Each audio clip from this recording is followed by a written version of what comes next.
നമസ്കാരം. പ്രധാന വാർത്തകൾ.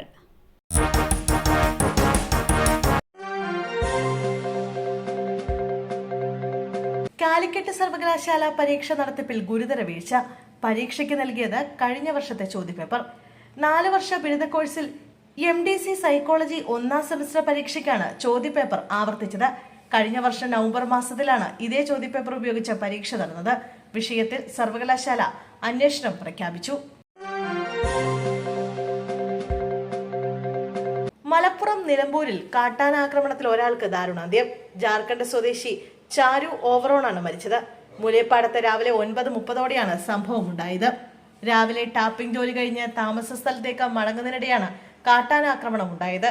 പ്രദേശത്ത് ഇന്നലെ മുതൽ കാട്ടാന ഉണ്ടായിരുന്നു. കാട്ടാന ആക്രമണത്തിൽ ഈ വർഷം സംസ്ഥാനത്ത് കൊല്ലപ്പെട്ടത് 26 പേരാണ്. ഇതിൽ 6 പേർ കൊല്ലപ്പെട്ടത് മലപ്പുറം നിലമ്പൂർ വനമേഖലയിലാണ്. സബ് ജയിലിൽ റിമാൻഡ് പ്രതി മരിച്ച സംഭവം. പോസ്റ്റ്മോർട്ടം റിപ്പോർട്ട് പുറത്ത്. ഇന്നലെയാണ് കാസർഗോഡ് ദേലി സ്വദേശി മുബഷീർ മരിച്ചത്. ഇയാൾക്ക് മർദ്ദനമേറ്റിട്ടില്ല എന്നാണ് പോസ്റ്റ്മോർട്ടം റിപ്പോർട്ടിൽ പറയുന്നത്. ശരീരത്തിൽ മർദ്ദനമേറ്റ പാടുകളില്ല.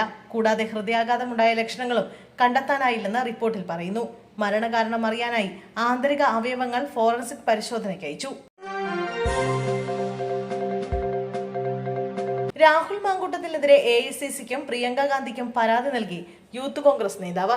വനിതാ നേതാക്കളെ ഉൾപ്പെടുത്തി അന്വേഷണ കമ്മീഷനെ നിയോഗിക്കണമെന്നവർ പരാതിയിൽ ആവശ്യപ്പെട്ടു. ഇരയാക്കപ്പെട്ട പെൺകുട്ടികളെ നേരിൽ കണ്ട് വിഷയം ഗൗരവത്തോടെ ചർച്ച ചെയ്യണം എന്നും കത്തിൽ ആവശ്യപ്പെട്ടു.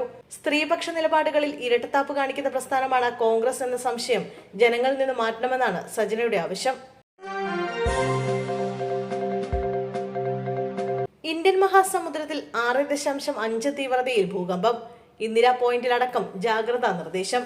ഇന്തോനേഷ്യയിലെ വടക്കൻ സുമാത്രയുടെ പടിഞ്ഞാറൻ തീരത്ത് 6.5 മീറ്റർ തീവ്രതയുള്ള ഭൂകമ്പം ഉണ്ടായതായി INCOIS അറിയിച്ചു.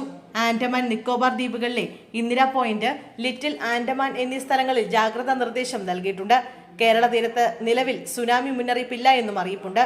അതേസമയം ഭൂകമ്പം 10 കിലോമീറ്റർ ആഴത്തിലായിരുന്നുവെന്നും നിലവിൽ സുനാമി സാധ്യതയില്ലെന്നും ജിയോഫിസിക്സ് ഏജൻസി പറഞ്ഞതായി വാർത്താ ഏജൻസിയായ റോയിട്ടേഴ്സ് റിപ്പോർട്ട് ചെയ്തു.